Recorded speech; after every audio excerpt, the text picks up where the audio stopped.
Një mbrëmje e paharrueshme muzikore vjen këtë fundjavë në Teatrin e Korçës nga Atë Spiro Katundi, i cili njihet për krijimtarinë e tij të pasur në muzikë, botime e dramaturgji, pa lënë mënjan angazhimin e tij si klerik. Kjo mbrëmje e veçantë mes artistësh të mirënjohur korçar dhe jo vetëm, vjen në 70 vjetorin e lindjes, duke sjellë për miqt, kolegët dhe publikun korçar pjesë nga krijimtaria e tij ndër vite, duke premtuar një spektakël të paharruar. Janë krijimtaria ime në vite, për më lidhen një koncert jubilar, sepse unë këtë vit kisha edhe 70 vjetorin e lindjes. Dhe për këtë thashë ta festoj së bashku me miqtë e mi, pa shqytur as i bilet, e çdo gjë falas.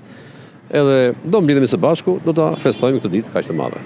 Cilët janë disa nga miqtë që i ke bërë pjesë të koncertit, se miqtë e tu mund të jenë shumë? Po janë një këngëtar të korçar, Dimitër Diçka, të kohës time, Fatbardha Diçka, Azarela, Zhuli Sheremeni.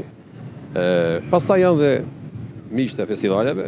Rrugtimi artistik i Atë Spiro Katundit ka filluar që në fëmijëri, fillimisht tek Teatri i Kukullave, më pas në qytetin e Cerikut dhe Elbasanit, për të rikthyer më pas në qytetin e Korçës si solist profesionist në Teatrin e Estradës. I rritur mes teatrit e muzikës, arti ka qenë pjesë e pandare e jetës së tij, edhe kur ai vendosi të vishte rason e priftit ortodoks në fillim të viteve 90. Koncerti recital i Atë Spiro Katundit do të mbahet të premten e 14 marsit në skenën e Teatrit Andon Zako Çajupi të Korçës në orën 19.